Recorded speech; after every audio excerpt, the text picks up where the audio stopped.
Ibu sekalian. Orang Stay Jamiah Mahmudiyah ini ada 5 departemen ya, ada 5 prodi gitu kan. Kemudian dia orang melihat yang terindeks Sinta itu baru ada 9 autor. Artinya dari 60 orang dosen tetap kita di Sekolah Tinggi Agama Islam Jamiah Mahmudiyah dari 5 program studi ini baru hanya 9 orang yang terindeks Sinta Bapak Ibu sekalian. Ya, jadi ini perlu kita tingkatkan lagi. Siapa orangnya ini bisa kita lihat. Kita buka aja Bapak Ibu sekalian. Yang pertama ada Bapak Ahmad Jaki. Ini bisa kita lihat bagaimana skor Sintanya. Kemudian ada Pak Ahmad Puadi. Kemudian ada Pak Muhammad Fuad Joini Sregar. Kemudian ada Pak Muammar Al-Qadri. Kemudian ada Pak Ahmad Muhlasin. Ini Pak Satria Wiguna. Ini ada saya sendiri Muhammad Arfan Rahab. Ada Bu Hayatun Sabariyah dan ada Ibu Sri Wahyuni Hasibuan. Baru ada 9 autor yang terdeteksi Sinta. Saya yakin dan percaya Bapak Ibu sekalian, Bapak Ibu sekalian itu sebenarnya sudah pernah mempublikasi risetnya itu terindeks Sinta jurnalnya. Tapi karena Bapak Ibu sekalian belum melakukan pendaftaran ya, bagaimana ataupun verifikasi program Stay Jamiah Mahmudiyah di akun-akun Google Scholar Bapak Ibu sekalian belum masuk di database ini gitu. Sehingga harapan saya di awal-awal materi ini saya menyampaikan diharapkan kepada seluruh Bapak Ibu dosen sekalian agar segera melakukan verifikasi akun Google Scholar-nya, kemudian memverifikasi akun Sintanya gitu. Sehingga nanti Bapak Ibu sekalian bisa meningkatkan jumlah autor yang ada di Sinta ini Bapak Ibu sekalian. Ini harapannya. Kemudian bagi Bapak Ibu sekalian yang belum punya akun Google Scholar, itu segera Bapak Ibu sekalian dibuat supaya sama-sama kita bisa meningkatkan indeksasi Stay Jamiah Mahmudiyah ini khususnya di bidang riset melalui ini gitu. Jadi ini menjadi benchmark acuan orang untuk mau melihat bagaimana tingkat kualitas riset yang ada di perguruan tinggi. Baik Bapak Ibu sekalian, itu sekedar ini saja kita, tinjauan kita, kondisi kita seperti itu, dan harapannya tadi baru ada 9, kemudian kita ada dosen tetap hampir 60 orang, berarti ada 50 orang lagi, baru 20% itu yang memiliki akun Sinta itu. Ini harapannya nanti bisa kita dorong. Nanti kami dari LP2M siap bagaimana nanti memfasilitasi Bapak Ibu sekalian, bagaimana cara supaya itu nanti nama-nama Bapak Ibu sekalian masuk di situ sebagai autor. Jadi bisa mempercantik lah, ini akun kita gitu di indeks. Baik Bapak Ibu sekalian, itu yang pertama. Beranjak dari kondisi ini Bapak Ibu sekalian, kita sudah melakukan dana hibah penelitian ini 3 tahun Bapak Ibu sekalian. Ini tahun keempat. Nah, di tahun terakhir ini terjadi peningkatan bagaimana penelitian yang terjadi di kampus kita. Saya mau share screen dulu sedikit saja Bapak Ibu sekalian.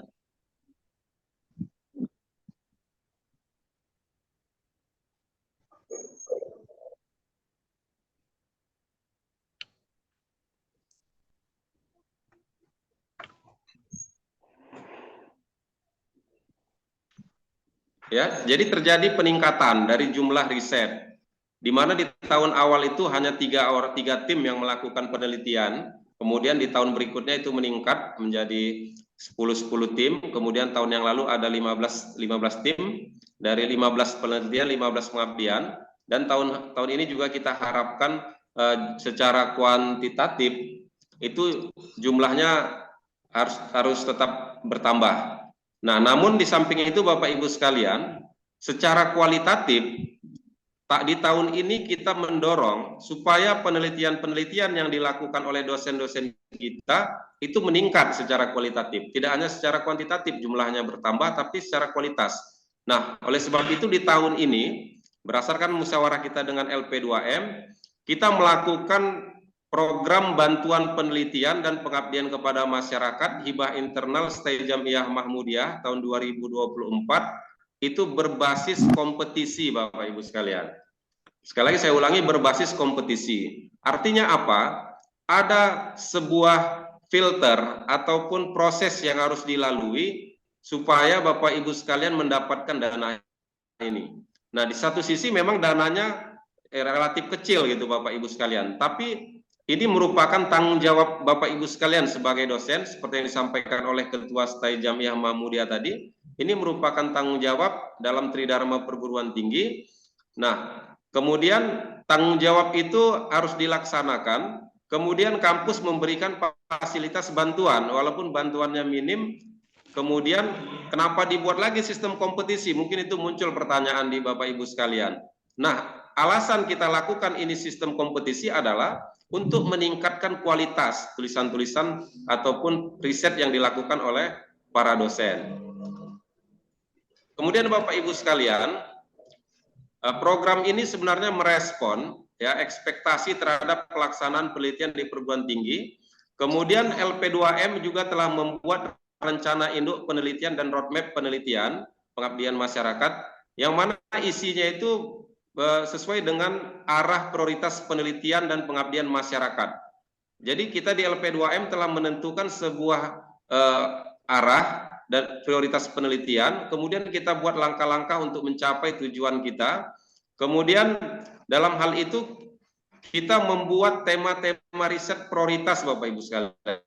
Nanti akan kita jelaskan. Nah, roadmap yang kita bangun ini semuanya disusun itu bermuara pada perlunya pencapaian ya yang jelas dan terukur berkaitan dengan pelaksanaan penelitian. Kita ingin ke depannya semua tema-tema penelitian-penelitian yang dilakukan oleh dosen-dosen kita itu bermuara kepada proses pendukungan peningkatan akreditasi perguruan tinggi. Sehingga tema-tema yang kita buat itu kita arahkan kepada pencapaian itu. Nah, oleh karena itu program ini merupakan upaya peningkatan mutu. Ya, sekali lagi saya katakan program ini tahun ini kita berupaya untuk meningkatkan mutu, kualitas. Kemudian transparansi, kita coba nanti akan membuat transparansi dengan membuat adanya rencana anggaran biaya dan akuntabilitas pelaksanaan penelitian. Itu menjadi kata kunci yang perlu diterapkan dalam seluruh aktivitas penelitian di STJM. Jadi insya Allah Bapak Ibu sekalian, ya di tahun ini kita harus berupaya meningkatkan mutu kita, transparansi dan akuntabilitas kita supaya budaya riset yang ada di STJM ini meningkat secara kualitas. Karena kalau secara kuantitas kita lihat di Google Scholar kita itu pasti sudah banyak kuantitasnya. Kenapa? Karena di tahun ini 2 tahun terakhir kita sudah membuat kebijakan bahwasanya hasil skripsi mahasiswa itu harus dikonversi menjadi jurnal yang dipublikasi. Sehingga dampaknya bisa kita lihat memang kalau di dalam indeks Google itu sudah banyak, sudah meningkat jumlah publikasi-publikasi STJM. Namun dalam peningkatan itu maka perlu dilakukan peningkatan kualitas. Kata kuncinya di tahun ini adalah kita berupaya meningkatkan kualitas riset kita. Nah, untuk meningkatkan kualitas riset kita di tahun ini Bapak Ibu sekalian, kita buat standar. Ini perlu dicermati Bapak Ibu sekalian, supaya nanti Bapak Ibu sekalian, kenapa saya nggak lulus Pak gitu? Kenapa sih itu yang lulus gitu? Karena kita sama-sama Bapak Ibu sekalian teman sejawat gitu ya. Jadi bukan ada yang lebih pintar, ada yang kurang pintar gitu. Kita sama-sama belajar dari proses penelitian ini. Jadi nanti yang perlu dipahami ada standar penelitian yang menjadi acuan. Yang pertama adalah standar hasil penelitian. Jadi Bapak Ibu sekalian, standar yang kita gunakan yaitu pertama standar hasil penelitian ini merupakan kriteria minimal tentang mutu hasil penelitian. Bagaimana mutu hasil penelitian itu harus kita bisa pertanggungjawabkan Bapak Ibu sekalian. Jadi jangan kita sekedar mempublikasi sebuah riset yang penting itu terpublikasi, tidak. Kita ingin hasil riset yang kita gunakan, yang kita lakukan dan yang kita publikasi khususnya menggunakan dana hibah internal kampus itu risetnya harus bisa digunakan sebagai rujukan mahasiswa dalam mempelajari materi-materi perkuliahan. Jadi harus ada kaitannya dengan materi perkuliahan hasil risetnya. Jadi nggak boleh meluas di luar dari materi. Oh saya hobinya ini meneliti ini. Jadi fokus meneliti hobi itu gitu. Itu nggak bisa Bapak Ibu sekalian. Jadi harus bersesuai dengan standar kriteria tentang mutu hasil yang bisa kita integrasikan dengan materi-materi di perkuliahan. Nah, luaran ini juga, hasil penelitian ini juga, ini kita buat kriterianya Bapak Ibu sekalian. Ada nanti kriteria yang harus terindeks Sinta, dan ada yang hanya sekedar terindeks Google Scholar atau JS. Ini merupakan standar hasil dengan membedakan klaster-klasternya nanti. Nah, kemudian hasil penelitian ini juga harus memenuhi kaidah metode ilmiah secara sistematis, sesuai dengan otonomi keilmuan dan budaya akademik. Nah, ini sering terjadi di kampus kita Bapak Ibu sekalian. Di kampus kita ini ada 5 program studi. Ada program studi pendidikan, saya katakan ada PAI, ya. Kemudian ada yang hukum, ada yang program studi ekonomi. Masing-masing keilmuan dari masing-masing prodi ini mempunyai langgam tersendiri Bapak Ibu sekalian. Memiliki selengkung sendiri dari proses riset itu. Jadi ini yang harus kita pahami gitu. Terkadang terjadi bentrok antara pemahaman para pembimbing terkait riset yang dilakukan mahasiswa kita. Karena apa? Karena memang ada perbedaan-perbedaan. Saya kasih contoh misalnya seperti ini. Kaidah penelitian di ekonomi, kalau dia yang berkaitan dengan penelitiannya berbasis jenis kuantitatif, menggunakan pendekatan metode regresi linear berganda, itu wajib lulus uji asumsi klasik. Apa itu uji asumsi klasik? Ada autokorelasi, multikolaritas, heteroskedastisitas, normalitas, validitas. Ya, ada uji-uji yang harus terpenuhi. Sedangkan kalau di kaidah keilmuan yang sifatnya tidak ekonomi, uji asumsi klasik ini tidak diperlukan, sehingga ada satu yang harus bisa kita sesuaikan gitu. Jadi kalau yang ekonomi nanti menyesuaikan dengan kaidah dan metode ilmiah ekonomi secara sistematis. Kalau yang pendidikan ataupun hukum, dia mengikuti kaidah penelitian dan metode secara penelitian hukum. Supaya apa? Supaya ini nanti sesuai dengan ketentuan budaya akademik kita. Ini standar hasil penelitian Bapak Ibu sekalian. Yang kedua, standar isi penelitian. Apa yang? Nah, apa mau ditanya? Ini minimal tentang kedalaman dan keluasan materi penelitian. Saya udah bayar cuma 50 ribu aja, maksudnya ada lagi nggak? Ini siapa nih Pak? Coba uang ujian ya? Iya Bapak Ibu, ini Pak Ajar nih ya. Halo Pak Ajar. Bayarnya ada nggak? Maksudnya buktinya itu? Bapak Ibu sekalian kita lanjut. Standar isi Apa aja yang penelitian. dibayar? Apa aja yang dibayar? Sama Pak Isa. Pak Isa di depan sana ya. Bank Mini. Samping Itu Pak Ajar bisa diberi Pak Ajar. atau samping apa ini? NDA. Ajar yang berada di kampus. Paling ujung itu kan Pak Isa. Ujung lokal nih. Ujung lokal. Ini yang deret nih, yang gedung tinggi nih. Di sini. Pak Ajar nggak dengar tuh, kita lanjut aja lah Bapak Ibu. Jangan apa, Pak? Hah? Apa aja yang dibayar untuk ujian? Dosen yang berada di kampus, tolong Ya. Pak Ajar. Lanjut Pak Arfan, lanjut. Oke ya Bapak Ibu sekalian. Standar yang kedua yaitu standar isi. Kita ingin penelitian-penelitian yang kita tulis di tahun ini itu kedalaman dan keluasan materi penelitiannya itu harus betul-betul mendalam Bapak Ibu sekalian. Kemudian dapat diintegrasikan dengan sains dan keilmuan-keilmuan Islam. Jadi sekali lagi isinya itu harus daging semua, kira-kira gitulah, harus dalam isinya. Jadi jangan sekedar meneliti penelitian yang tidak ada kaitannya dengan integrasi keilmuan, khususnya materi-materi perkuliahan kita. Jadi isinya itu harus lebih mendalam lagi. Kemudian yang ketiga, ada standar proses penelitiannya. Jadi tidak hanya sekedar kita peneliti, tapi ada sebuah proses yang harus kita jadikan kriteria minimal tentang kegiatan. Ya, Bapak Ibu sekalian. Jadi ada perencanaan, ada pelaksanaan, kemudian nanti ada pelaporan Bapak Ibu sekalian. Jadi proses ini harus dilaksanakan Bapak Ibu sekalian. Jadi jangan kita melakukan risetnya itu sekedar kita lakukan riset tanpa benar-benar ini riset ini kita laksanakan secara real gitu. Harapannya seperti itu Bapak Ibu sekalian. Saya yakin dan percaya 3 standar ini bisa kita sepakati bersama Bapak Ibu sekalian. Sebagai upaya kita meningkatkan kualitas riset kita.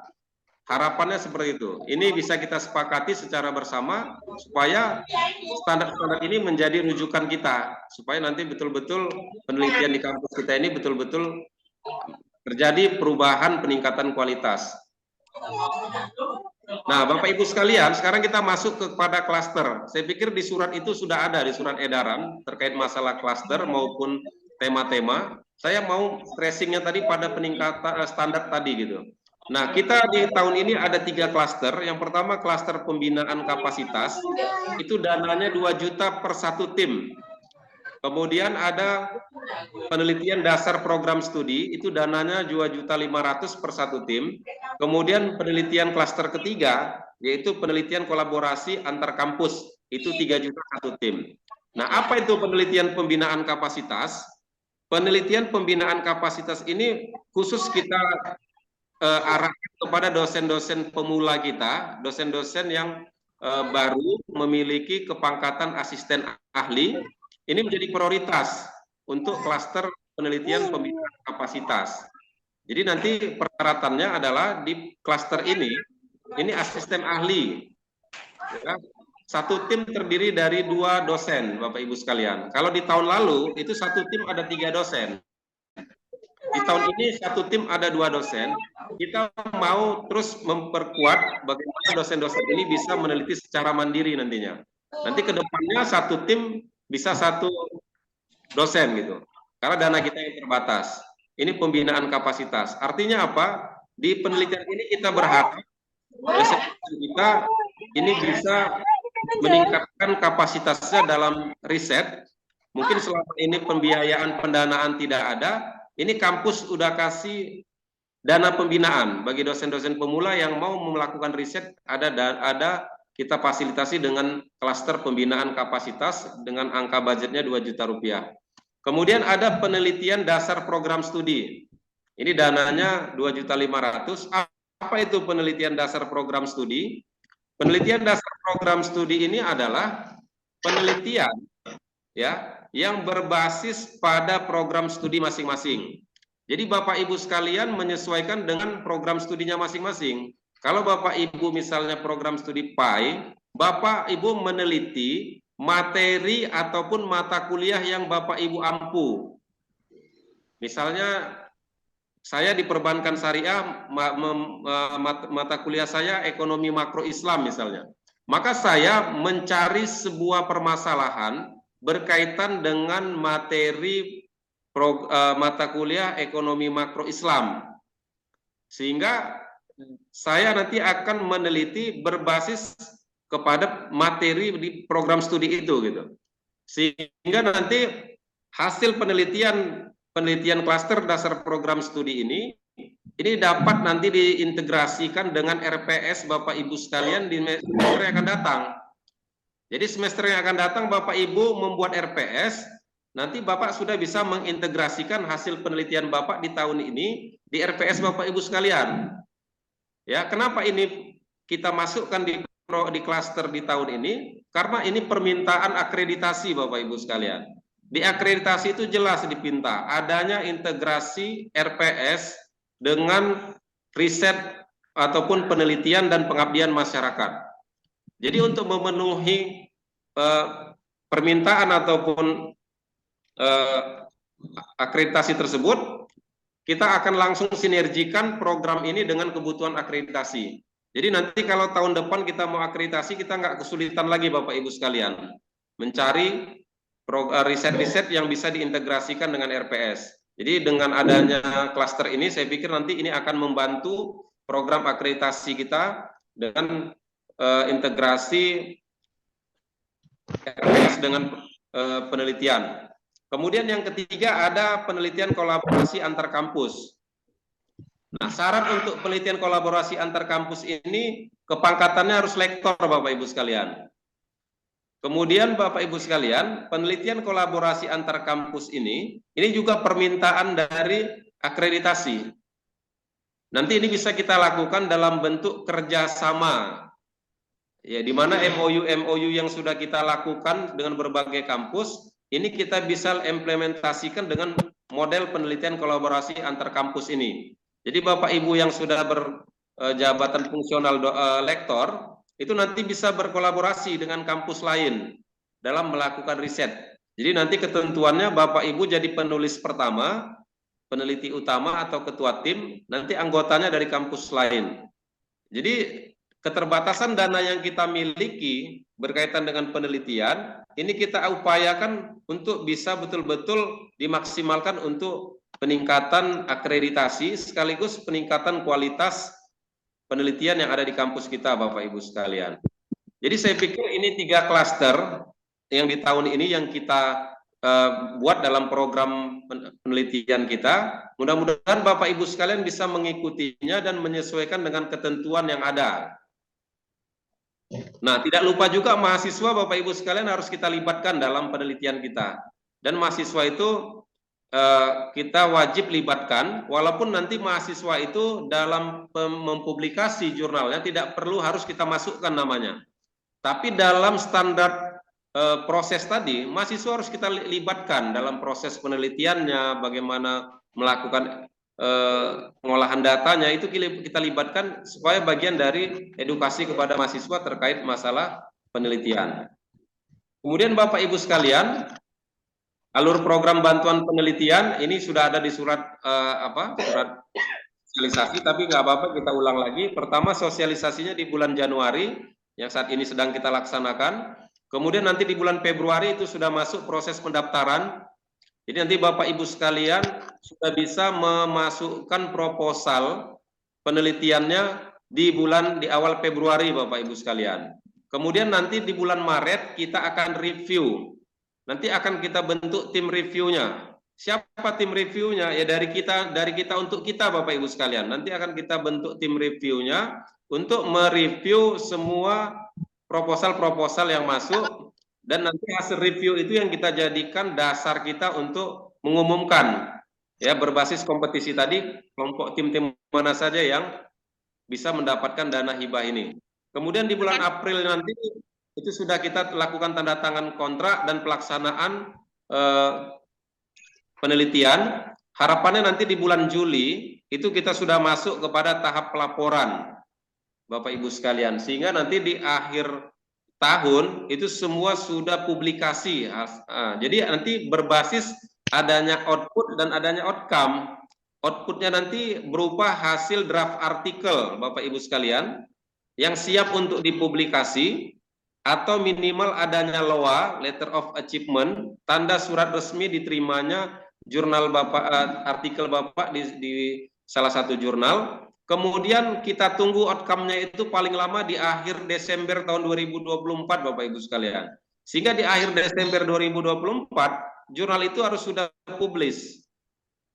Supaya setiap tahun berjalan kita tidak lagi menunggu proses LOA ataupun publikasi. Jadi setiap di akhir tahun itu sudah selesai semua permintaan ataupun yang dipinta oleh program ini.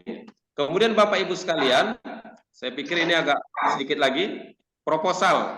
Selama ini juga banyak yang bingung, proposalnya gimana Pak, bentuknya. Nah, setidaknya proposal itu bebas Bapak Ibu sekalian susun rancang. Tidak ada sebuah template yang baku, namun di dalam proposal itu minimal ada 10 indikator bagian-bagian ini Bapak Ibu sekalian. Yang pertama harus ada title-nya, ya, judul penelitiannya. Kemudian ada latar belakang masalah. Nanti di latar belakang masalah kita harus mampu mendeskripsikan, ya, adanya beberapa masalah, di mana masalah itu muncul dari adanya fenomena-fenomena. Kemudian fenomena-fenomena itu kita deskripsikan menjadi gap, ya. Jadi minimal ada 3 gap ini, ada gap literatur, gap teoritis maupun gap empiris terkait latar belakang masalah, sehingga minimal 3 gap itu menunjukkan betul-betul adanya masalah yang penting yang harus kita teliti. Kemudian adanya rumusan masalah. Rumusan masalah ini nanti disusun berdasarkan poin-poin yang menjadi masalah utama yang mau kita jawab dari riset kita ini. Kemudian yang keempat, tujuan penelitian. Tujuan penelitian ini merupakan jawaban dari rumusan masalah. Kemudian yang kelima, kita harus bisa menyajikan yaitu kajian-kajian terdahulu yang relevan atau literatur review-nya gitu Bapak Ibu sekalian. Ini menjadi salah satu fokus kita nanti para reviewers. Ya, proposal yang Bapak Ibu sampaikan ke kita, ini akan kita lihat apakah sudah memenuhi enggak ketentuan adanya kajian terdahulu yang relevan yang memperkuat pentingnya ataupun bisa penelitian Bapak Ibu sekalian. Jadi perlu ada kajian terdahulu. Kemudian yang keenam ada konsep atau teori yang relevan. Jadi ada kajian teori, tidak hanya sekedar kajian teori, tapi isinya bukan kajian teori, tapi betul-betul ada sebuah teori yang Bapak gunakan untuk menjawab rumusan masalah penelitian Bapak Ibu sekalian. Sehingga ada namanya grand teori, ada middle teori, adanya apply teori yang disajikan di bab 2 gitu. Jadi bukan hanya apply teori, definisi-definisi, ya. Tapi harus sebuah teori yang konkret, betul-betul teori. Namanya teori, ada penemu teorinya, ada nama teorinya, ada isi teorinya, dan apa hubungan teori itu dengan rumusan masalah yang mau dijawab.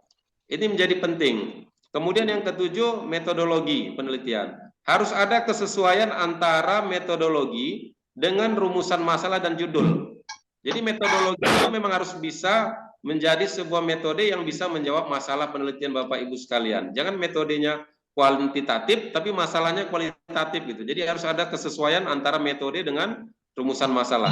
Kemudian yang kedelapan, nanti harus Bapak terapkan organisasi pelaksana penelitian, siapa-siapa ketua timnya, siapa anggota timnya, dan mahasiswanya siapa saja yang dilibatkan. Jadi harapan kami Bapak Ibu sekalian dalam program ini sekaligus sebagai program yang menguatkan riset di kampus kita. Jadi program ini bagian dari kita membantu ataupun memberikan bimbingan ekstra kepada mahasiswa terkait penelitian. Jadi seperti memberikan OJT ya, on the job training, langsung pelatihan kepada mahasiswa untuk meneliti gitu. Jadi kita bisa mendapat manfaat tambahan dari proses ini. Kalau kita semakin banyak mahasiswa yang dilibatkan dari proses penelitian ini, semakin bagus Bapak Ibu sekalian. Sehingga mahasiswa itu betul-betul mendapatkan pengalaman bagaimana melakukan sebuah penelitian. Kemudian daftar pustaka, ya, ini nggak perlu saya ajarkan lagi. Kemudian yang terakhir Bapak Ibu membuat rencana anggaran penelitian sederhana saja. Kita nggak pinta yang konkret-konkret seperti RAP penelitian yang ini. Cuman kita pinta Bapak harus sudah punya sebuah planning. Jadi walaupun angkanya 2 juta, angka 2 juta itu mau dibuat apa tuh angka 2 juta? Jadi buat aja rencana anggaran yang sederhana. Misalnya 2 juta, publikasi 200.000 OJS misalnya. Kemudian sisanya 1.800.000 lagi itu harus Bapak Ibu uraikan tuh di rencana anggaran biaya.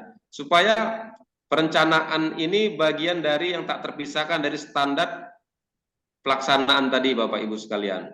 Baik Bapak Ibu sekalian, saya pikir ini yang menjadi stressing ya di tahun ini agak berbeda seperti tahun sebelumnya karena di awal tadi saya bilang kita mau meningkatkan kualitas riset di kampus yang tercinta kita ini baik untuk diri pribadi kita maupun kampus kita. Jadi kami pikir program ini program yang bisa kita gunakan dalam upaya untuk peningkatan kualitas tersebut. Baik Pak Anjur, sedikit agak panjang, saya pikir itu penjelasan dari saya terkait penelitian di tahun 2024. Untuk tema-temanya nanti bisa dilihat di surat sosialisasi. Saya kembalikan kepada moderator. Oke, baik. Terima kasih Pak Arpan yang sudah secara gamblang, secara bijaksana menyelesaikan atau memaparkan isi daripada pembahasan materi pada hari ini. Sudah bicara tentang bagaimana review, bagaimana memberefek, bagaimana sudah membagi klaster-klasternya sudah jelas ya yang sudah dipaparkan, bagaimana harus dosen ya dalam masalah ini dosen itu harus bisa memiliki ataupun memberikan verifikasi atau memiliki akuntabel scholarnya ya ada bantuan program-program ataupun syarat penelitiannya, dari hasilnya, isi proposal, dan Pak Arfan juga memaparkan bagaimana ada klaster-klaster dari tingkatan penelitian sebagai pembina, bagian dasar program studi, kolaborasi antara kampus, sudah dipaparkan oleh Pak Arfan secara gamblang, serta alur-alur penelitiannya ya, untuk dari mulai awal, dari mulai input, proses outputnya, dari pendaftaran sampai dengan pelaporannya. Oke, baik. Mudah-mudahan ilmu yang disampaikan kepada kita semua bermanfaat bagi kita semua, supaya kita dapat memberikan meningkatkan kualitas kemampuan kita, kompetensi dalam menjalankan penelitian dan pengabdian kepada masyarakat. Untuk itu baik, kita lanjutkan ya sesi yang berikutnya, yaitu adalah kita berikan kepada Pak Arfan aplaus yang sangat baik. Dan yang berikutnya kepada Ibu Novira Arafa atau Bu Dinda yang dikenal disapa, Bu Dinda menyampaikan materi bidang pengabdian kepada masyarakat. Oke, baik Ibu Dinda, kami persilakan dengan segala hormat. Baik, terima kasih kepada moderator Bapak Anjur Perkasa Alang MPI yang telah mempersilahkan dan memberikan kesempatannya. Assalamualaikum warahmatullahi wabarakatuh. Waalaikumsalam warahmatullahi wabarakatuh. Baik, yang saya hormati Bapak Ketua Yayasan yang alhamdulillah turut hadir bersama kita di Zoom meeting ini, Bapak Dr. Haji Nizar Mukhtar MS. Selamat siang Pak. Yang saya hormati Bapak Ketua STAI JM, Bapak Dr. Muhammad Saleh SHI MA, yang tadi juga sudah memberikan kata sambutan sebagai keynote speaker-nya. Yang saya hormati Bapak Wakil Ketua 1, Bapak Dr. Ahmad Fuadi, MPD, Ibu Wakil Ketua 2, Ibu Usnaidar MPD, Ibu Wakil Ketua 3, Ibu Zaifaturida MPD, serta Ketua Lembaga Penelitian dan Pengabdian kepada Masyarakat, Bapak Satria Wiguna MPD. Dan tak lupa yang saya hormati rekan-rekan sejawat, para senior di kampus, Bapak Ibu dosen tetap dari berbagai program studi yang sama-sama sudah meluangkan waktunya untuk mengikuti acara sosialisasi LP2M pada siang hari ini.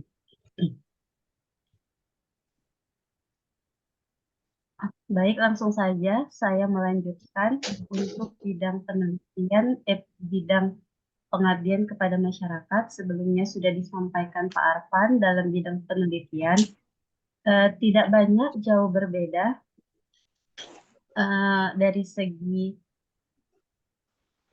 aturan, seperti tadi sudah disampaikan juga oleh Bapak Satria bahwasanya tahun ini kita akan mengadakan cek turnitin.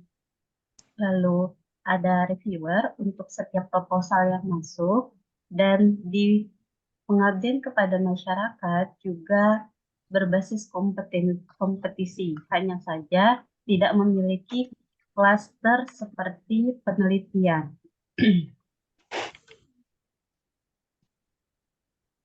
Izin saya share screen Bapak Ibu.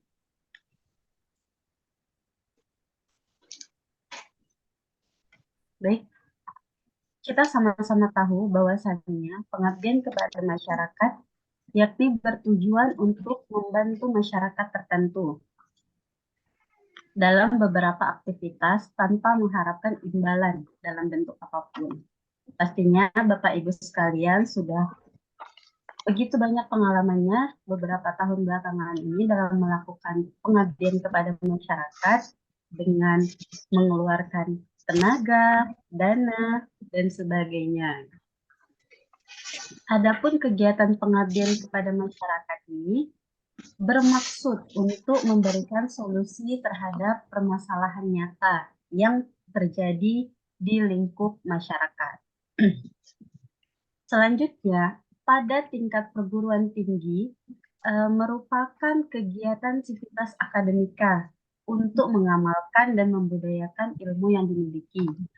Lalu pengetahuannya, teknologinya guna memajukan kesejahteraan umum serta mencerdaskan kehidupan bangsa seperti yang termaktub dalam Undang-Undang Nomor 12 Tahun 2012 tentang Pendidikan Tinggi, pasal 47 dan 48.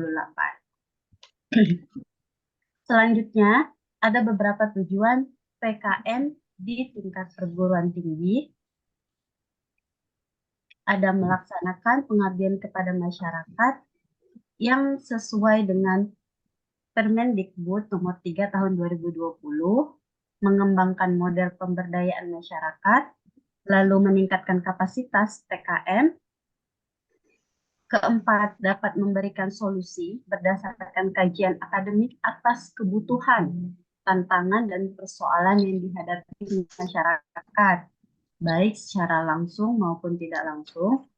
Yang kelima, ada melakukan kegiatan yang mampu memberdayakan masyarakat di semua lini. Dan yang terakhir, ada melakukan alih teknologi, ilmu, dan seni kepada masyarakat untuk pengembangan martabat manusia yang berkeadilan sosial serta kelestarian sumber daya alam. Di sini, LP2M sudah menyediakan roadmap bidang tema PKN. Mengacu pada putusan Dirjen Pendis tentang kegiatan PKN, ada beberapa jenis yang dapat Bapak Ibu kembangkan dalam proposal penelitiannya. Pertama, PKN berbasis riset. Kedua, berbasis KKN. Ketiga, berbasis institusi keagamaan dan lembaga pendidikan. Dan yang keempat, ada berbasis pengembangan desa mitra kampus. Artinya, kampus kita yang sudah bekerja sama melakukan MOU dan MOA itu bisa dikembangkan, ataupun kampus kita sudah memiliki desa binaan, Bapak Ibu silahkan untuk melakukan pengembangan lebih jauh atau lebih mendalam kepada desa-desa tersebut. Yang kelima, ada PKN berbasis lingkungan kampus. Ada yang keenam, PKN berbasis kolaborasi internasional. Ini juga bisa kita lakukan pada saat tahun ini. Kebetulan kita sudah melaksanakan KKN di tingkat nasional dan internasional. Bapak Ibu yang sekiranya berkesempatan menjadi supervisor mahasiswa-mahasiswi dalam dua lini nasional ataupun internasional, mungkin bisa memanfaatkan kesempatan bagus ini untuk sekalian menerapkan pengabdian kepada masyarakatnya. Dan yang ketujuh, PKN inovatif berbasis moderasi beragama. Kedelapan, PKN pendampingan atau pemberdayaan masyarakat di daerah tertinggal atau terpencil, atau biasa kita kenal seperti daerah 3T. Yang kesembilan, berbasis riset unggulan nasional. Artinya PKM Bapak Ibu bisa berbasis riset. Kebetulan kan tadi Pak Arfan di bidang penelitian, di bidang riset. Mungkin bisa dikembangkan dari risetnya untuk ditarik menjadi pengabdian kepada masyarakatnya. Dan yang terakhir ada PKN berbasis program studi, di mana Bapak Ibu dapat menyesuaikan dengan masing-masing prodi yang Bapak Ibu miliki untuk melakukan pengabdian kepada masyarakatnya. Selanjutnya ada mekanisme PKN. Tim PKN menyesuaikan dengan materi perkuliahan yang diampu pada masing-masing prodi. Hasil PKN-nya diorientasikan dan terintegrasi pada bahan ajar mata kuliah yang dicantumkan ke dalam RPS. Baik, sedikit contoh. Ibu Susi mengampu mata kuliah manajemen perpustakaan misalnya. Lalu Ibu Susi membuat PKN terkait dengan judulnya Membumikan Budaya Gemar Membaca, Hidupkan Literasi pada Generasi Muda di Lingkungan 10 Desa Tanjung Sari.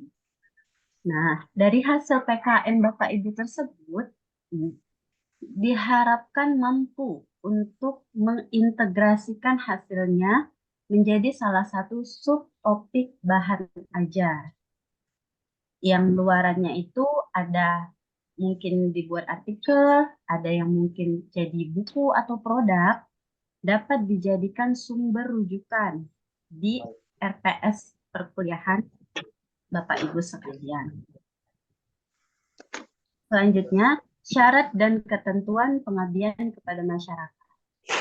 Pengabdian kepada masyarakat, ini yang saya bilang tadi, tidak berklaster, tapi kita sangkut dalam satu klaster, dalam satu, yaitu berbasis peningkatan kapasitas atau pemula dengan dana yang diterima sebesar 1.250.000 per tim, di mana timnya itu terdiri atas pertama 1 orang ketua tim yang ber-NIDN atau memiliki JAPFUNG paling rendah 3B.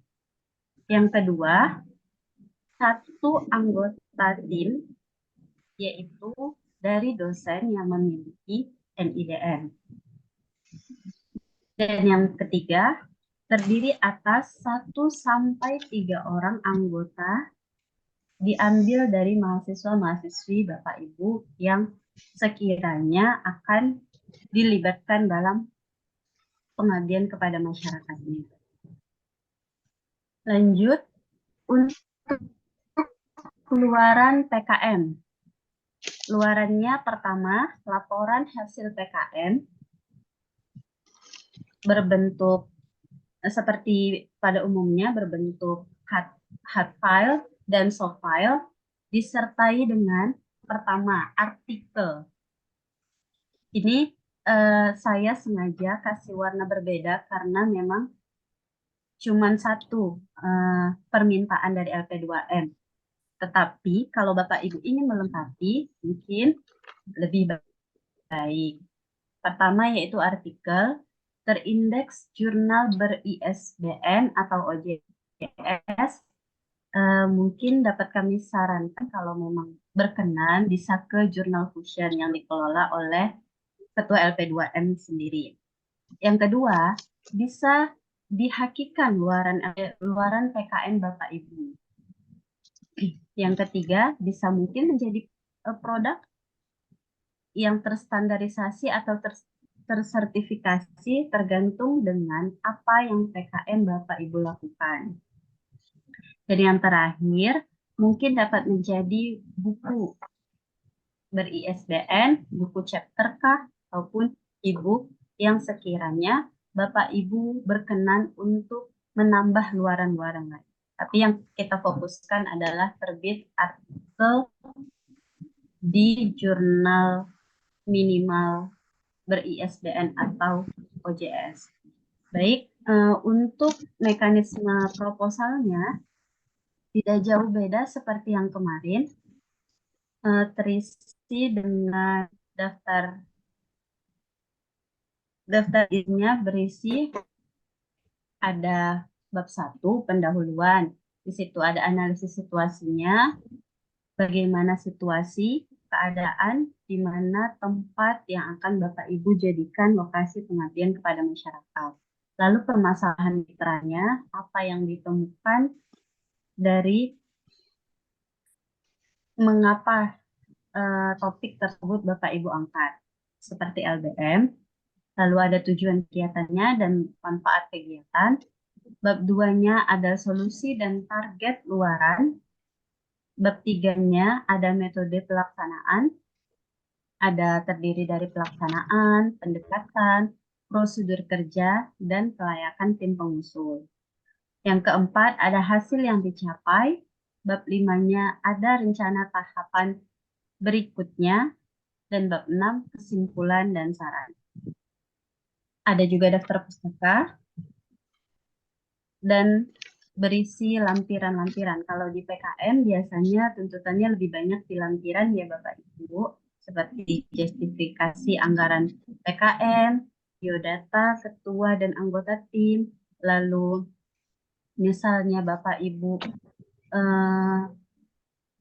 bekerja sama dengan mitra yang baru yang kita belum, mohon untuk dapat menjalin kerjasamanya melalui Bapak Ibu dengan mengadakan MOU.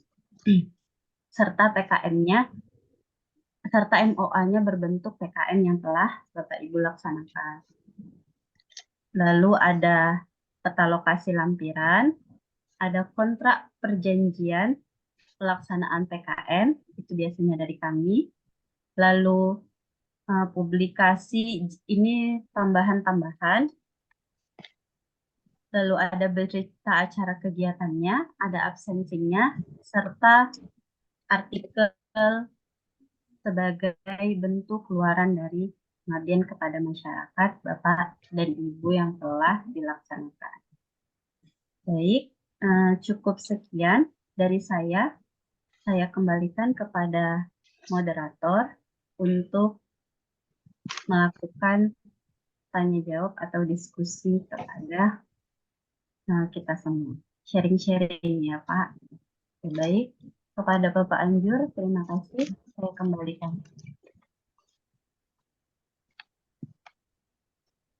Oke, baik. Terima kasih Ibu Novira Arapa yang telah memberikan dan menyampaikan materi di bidang pengabdian kepada masyarakat. Intinya bahwa dalam pengabdian masyarakat ini bertujuan untuk membantu masyarakat atau memberikan solusi kepada masyarakat. Tentu tema-tema yang diangkatnya adalah ada selama ini kita tahu mungkin tidak terlalu banyak ya, tapi Ibu Novira sudah menjelaskan tadi secara gamblang ya. Ada PKM berbasis riset, ada PKM berbasis KKN, ada PKM berbasis institusi keagamaan dan pendidikan, ada PKM pengembangan desa mitra sebagai mitra kampus dari semua tema yang ada 10 tadi itu di salah satu diantaranya ya. Ya, itu dia tema-tema dalam PKM pengabdian kepada masyarakat. Luarannya juga ada ya, tentu luarannya hampir sama juga Pak Arpan ya, cuman di sini berbentuk yang diminta nanti ada hard file-nya atau subfile-nya ya. Ya, itu sebagai laporan ya. Nanti dari hasil luaran dari pembuatan PKM ini dijadikan dibuat haki ya atau buku sebagai buku yang berbentuk atau buku yang sudah IS begitu Bu Novira ya. Oke, baik. Terima kasih sekali lagi saya ucapkan kepada Ibu Novira Arapah yang telah memberikan materinya kepada kita semua. Semoga ilmu yang disampaikan kepada kita bermanfaat bagi kita semua. Oke. Selanjutnya setelah sudah penyampaian penelitian dan sekarang sudah masuk pada penyampaian bidang materi bidang pengabdian kepada masyarakat. Nah, masuk pada hari ini kesempatan kita Bapak Ibu dosen sekalian, topik sekarang ini adalah diskusi ya. Oke, boleh diskusi tanya jawab kepada Ibu juga boleh, kepada Pak Arpan sebagai pemateri di bidang penelitian dan Ibu Arapa sebagai bidang masyarakat. Kami persilakan untuk 3 orang sekaligus penanya. Kami persilakan diskusi ini kita buka. Kami persilakan pada Bapak Ibu dosen. Kami persilakan dengan segala hormat untuk sesi diskusi kita pada siang hari ini. Silakan Bapak Ibu yang mau bertanya. Bagi Bapak Ibu para hadir peserta diskusi hari ini, sampean boleh dipersilakan untuk mengabsen. Tujuannya nanti sertifikat yang akan diberikan kami selaku panitia dalam pelaksanaan mendapatkan sertifikat. Langsung saja sambil kita menunggu penanya kan langsung absen.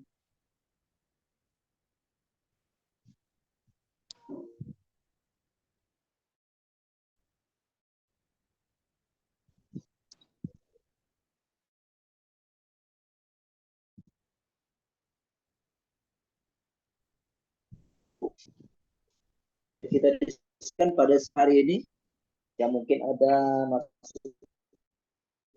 masukan ataupun ada saran-saran untuk membangun bagi kampus kita.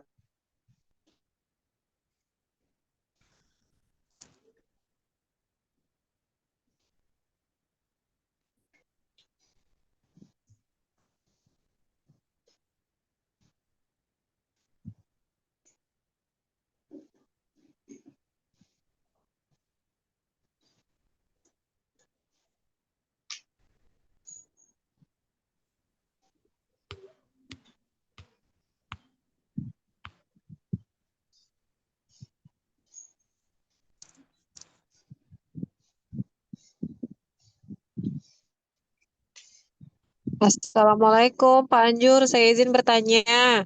Waalaikumsalam warahmatullahi dengan Ibu Dini nih ya, dengan suaranya ya. Iya Pak, Ya, silakan Bu. Eh, yang ingin saya tanyakan mengenai bidang penelitian, karena tadi saya agak terlambat masuknya.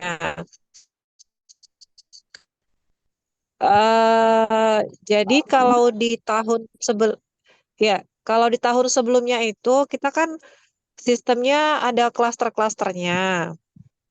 Ya, Nah, tahun ini seperti apa gitu? Secara singkatnya, apakah sistemnya masih tetap sama atau berbeda? Kalau berbeda, seperti apa secara singkatnya? Karena tadi saya nggak gitu ngeh gitu, karena tadi agak terlambat masuknya di bagian penelitian itu. Baik, terima kasih. Itu aja barangkali. oke. Terima kasih Bu Dini. Akan kita nanti Ya, diskusikan. Pak. Berikutnya, persilakan pada Bapak Ibu dosen.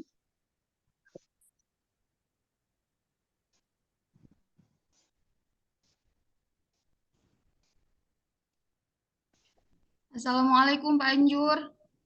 Waalaikumsalam Bu Mista. Bukan Bu Misda Pak, ini dengan Ibu Syarifah Hidayani Pak.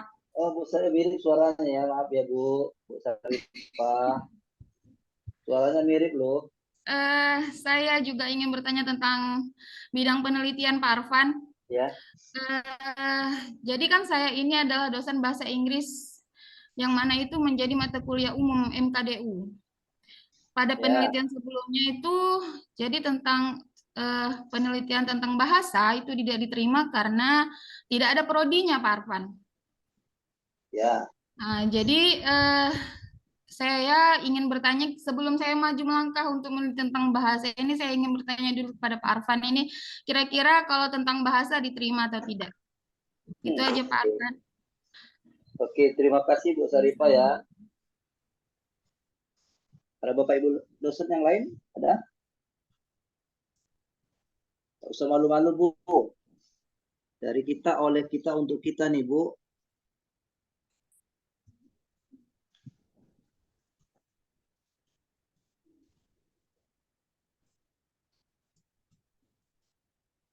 Assalamualaikum Pak Anjur. Waalaikumsalam Pak Jaki. Ya, izin sedikit mungkin yang ingin saya Silakan. tanyakan Pak Anjur terkait tentang Ya, dan PKM. Mungkin juga tadi saya ya, terlambat masuk di penelitian. Mungkin yang ingin saya ya. tanyakan sedikit tentang juknis nih Pak Anjur. Kira-kira sudah ada belum juknis yang mengatur tentang penelitian dan PKM? Jadi kalau sudah ada juknisnya, kira-kira mungkin bisalah di-share supaya kita bisa tahu alur dalam pembuatan penelitian dan PKM. Kemudian waktu-waktunya ini saya belum juga mendengar kapan dimulai, kapan pengajuan proposal sampai kepada pembuatan laporan. Entah saya yang terlambat atau memang belum disampaikan, mohon penjelasannya Pak Anjur. Terima kasih. Oke, terima kasih Pak Jaki ya. Pak Jaki, Ahmad Jaki, Pak Dr. Ahmad Jaki. Oke, baik. Untuk ya kita 3 orang tadi penanya ya untuk sesi pertama. Yang pertama ditujukan kepada Pak Arfan. Halo, Pak Arfan. Dosen bidang penelitian. Ya, siap-siap Pak Anjur. Halo. Nah, di sini Ibu Dini atau Diani Sapitri ya menanyakan ini kan ada beberapa cluster tadi yang sudah dijelaskan Pak Arfan ya. Jadi model ataupun sistemnya seperti apa dan kira-kira bisa nggak dijelaskan kembali? Oke, itu pertama ya. Yang kedua Pak Arfan, boleh dicatat Pak Arfan. Khusus untuk Pak Arfan juga dari Ibu Syarifah Hidayati. Bu Syarifah ya, maaf ya Bu Syarifah. Ya, beliau ini kan dosen bahasa Inggris ya. Jadi dosen bahasa Inggris artinya mata kuliah umum ya. Ya, tentang bahasa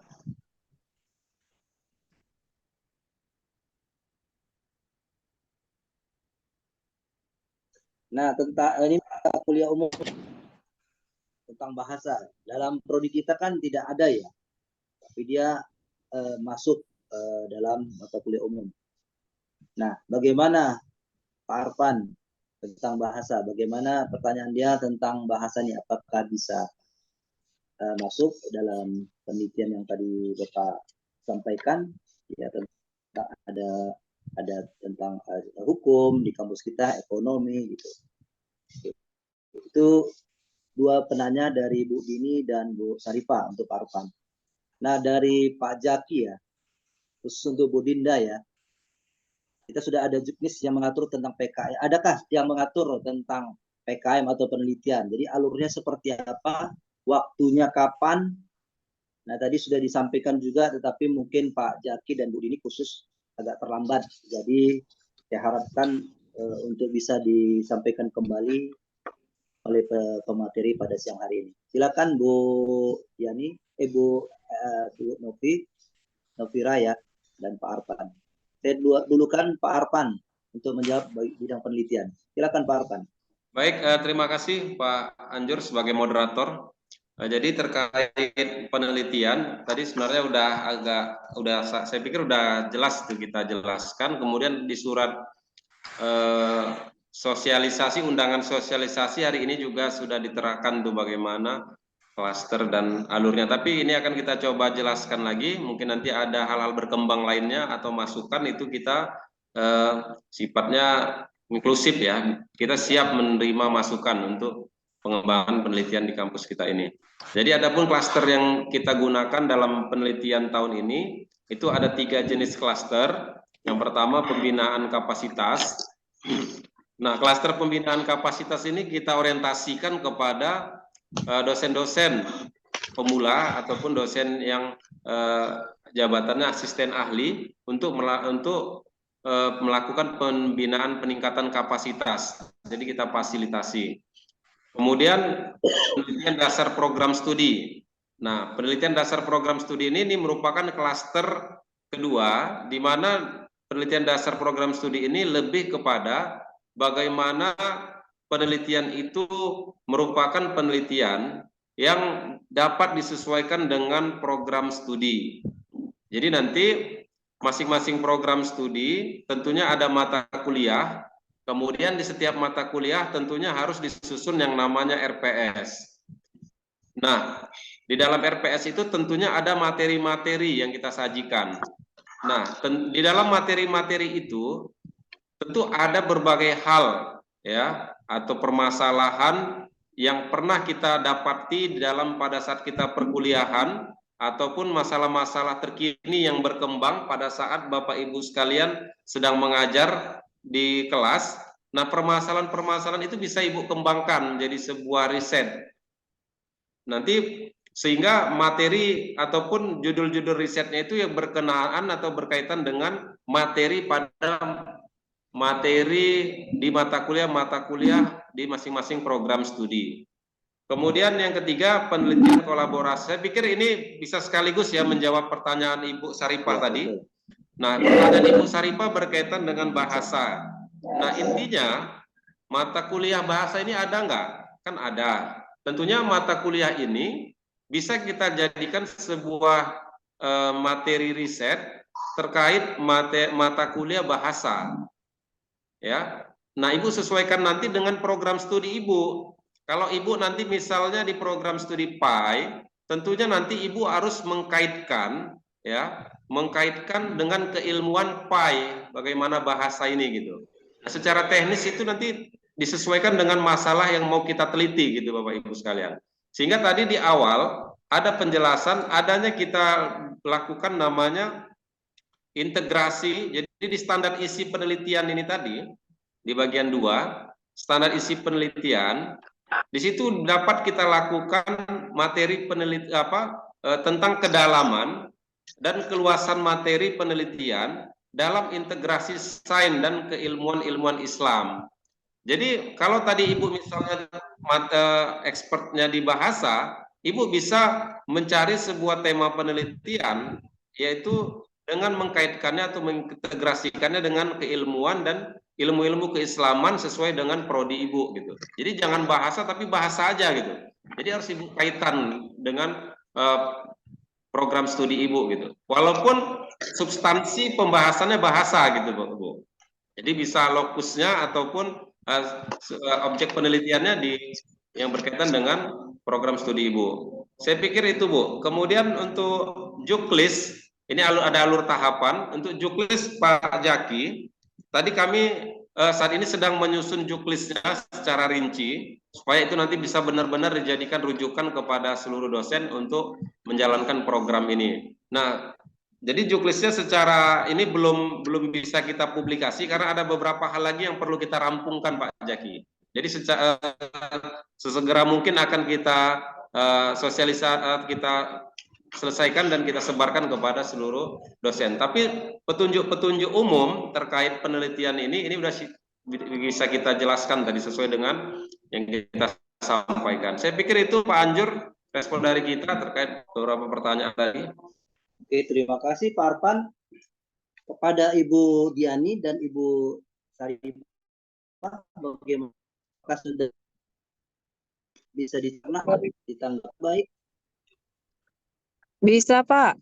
Terima kasih. Ya, dia tadi juga Bu Diani, memang ibu ini terlambat ya. Maklum ibu-ibu ya. Jadi tadi udah dijelaskan tadi, dan klaster-klasternya tadi memang ada 3 ya, tadi udah dibahas, dipaparkan ya. Oke, ada penelitian pembinaan, penelitian dasar produksi, itu tadi ya. Oke, baik. Terima kasih Pak Arfan sekali lagi saya ucapkan atas bertahan sudah menjawab. Berikutnya Ibu Novira Arafat untuk menjawab daripada pertanyaan Ibu tadi ya, Ibu dosen tadi ya. Ibu Novira. Baik Pak, terima kasih. Untuk pertanyaan Ibu Diani dan Ibu Syarifah, sepertinya tadi sudah cukup dirampungkan oleh rekan sejawat saya, yaitu Bapak Arfan. Izin untuk pertanyaan Pak Zaki. Pak, kita boleh share surat kita kan? Boleh. Insya Allah kalau tidak ada halangan, ini seperti ini untuk jadwal dari mulai sosialisasi pada hari ini hingga nanti laporan akhirnya. Mudah-mudahan tidak ada halangan, jadi tanggal-tanggal yang sudah kita jadwalkan. Iya Pak, baik. Sekian. Pak Jaki, ya memang ini dipaparkan ya, tapi sudah ada ya. Nanti Pak Jaki dalam PK ini alurnya, waktunya nanti bisalah Ibu Novira nanti share ke grup ataupun kepada Pak Jaki langsung. Jadi biar tahu kita dosen, Bapak Ibu dosen yang mengikuti penelitian untuk PKM Pak Arfan di PKM ya. Itu saja Bu Novira. Pak Jaki, bagaimana tanggapan yang diberikan oleh Pak apa? Oke, terima kasih Pak. Terima kasih Bu Dinda. Oke, terima kasih. Oke, saya beri aplaus buat Bu Novira yang telah menjawab ya. Oke, untuk sesi pertama ini sudah 3 penanya. Bagaimana? Kita lanjut atau masuk sesi kedua atau kita bagaimana ini, lanjut atau sudah kita sudahin? Bapak Ibu dosen?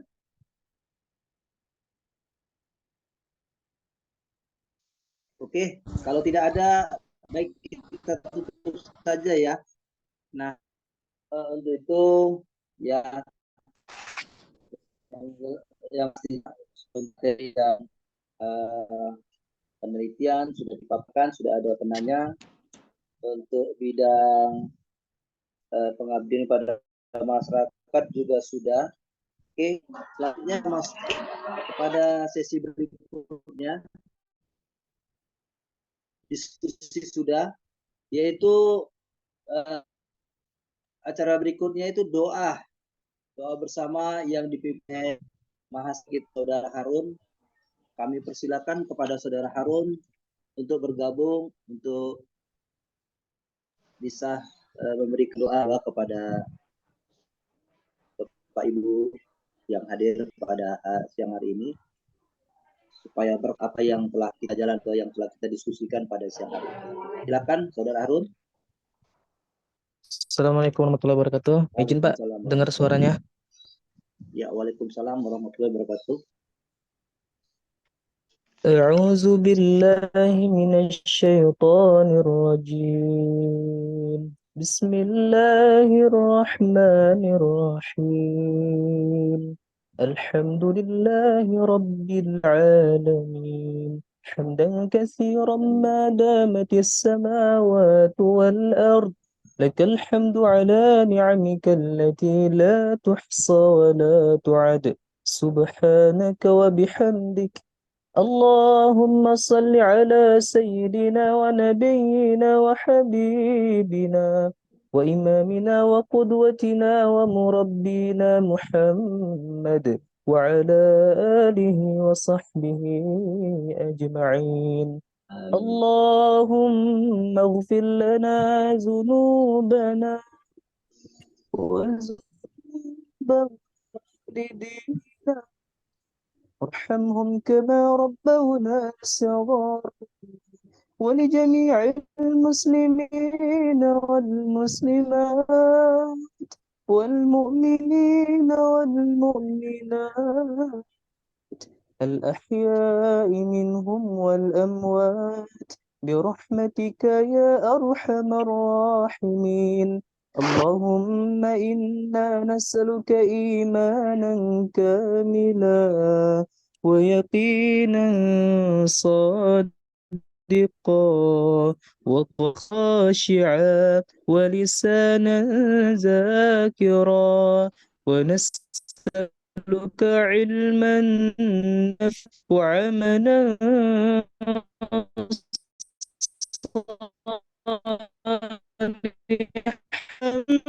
مقبلا ساحة طيبة شفاء من داء. اللهم اجعلنا من أهل العبادة ولا تجعلنا من أهل المعصية.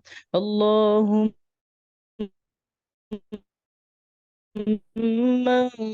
مصرخ اللهم حرر المسجد الأقصى من اليهود الغاصبين.